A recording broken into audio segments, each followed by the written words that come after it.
Gets Williams in motion. Low snap. Milroe stopped. Michigan makes a stand and comes up with a milestone playoff victory. What a way to start the year and end the year in 2024. A win over Alabama. That was... sorry, this video's a little late. I didn't really get to watch the game. I was flying home from Mesa, Arizona, and the game was going on at the same time. So I caught the first half of it, but didn't really get to watch it until I got home. Saw some highlights. I did not expect the win, though. That was amazing.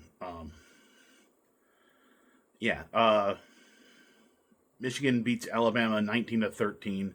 From what I understand, it was mostly the defense that held them in check for the most part. They seemed to be able to penetrate the Alabama's offensive line and just give Milroe problems all game long. Jalen Milroe, as far as Bama's concerned, I think he needs to go, but that's another story. I want to talk about the Michigan side of things. Saw a lot of promising things. Saw a few good runs by Benjamin Hall, and some good catches by Frederick Moore. There's some puzzles there that has promise for the future. When Bryce Underwood, comes in and takes over, but I mean, if you really think about this season, as Michigan beats with the win over Alabama, Michigan finishes 8-5, and they have wins over USC. They have a win over Michigan State, an interstate rival. They have a win over Ohio State. They have a win over Alabama. I mean, for an 8-5 season, that's pretty good, and that's a good win. I mean, that's a win that, or that's a season that for 8-5, I'll take that.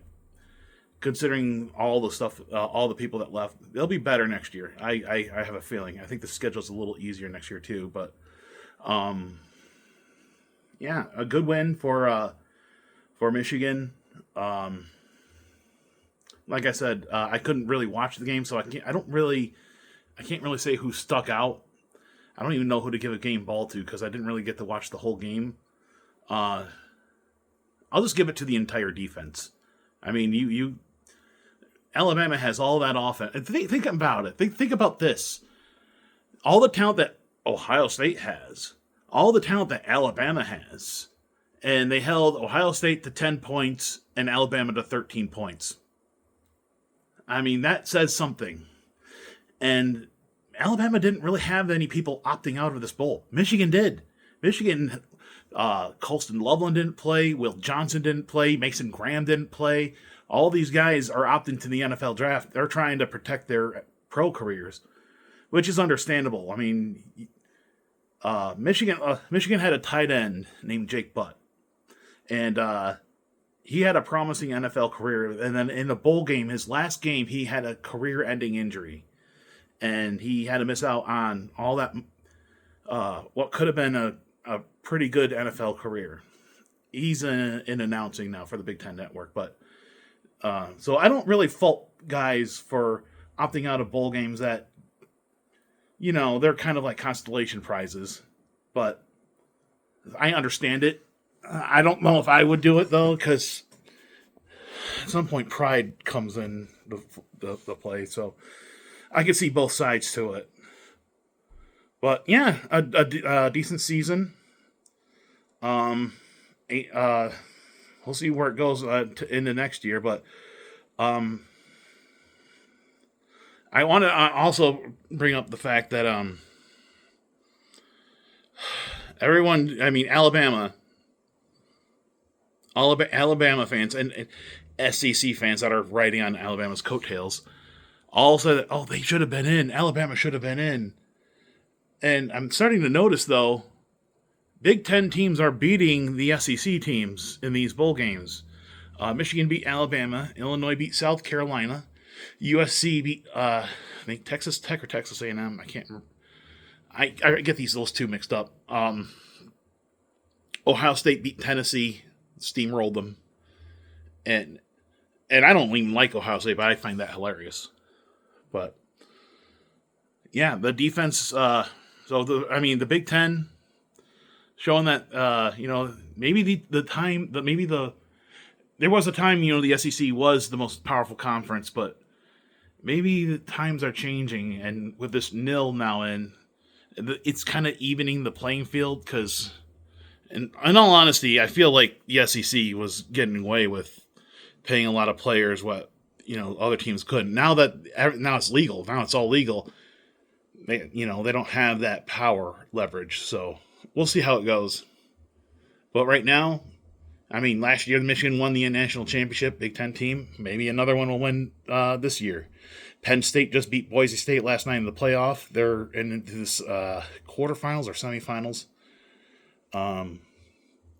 There was supposed to be a Georgia Notre Dame game, but apparently there was some terrorist attack in New Orleans with a pickup truck, and they postponed that. So I just heard about this like minutes ago. It's kind of a little bit of craziness.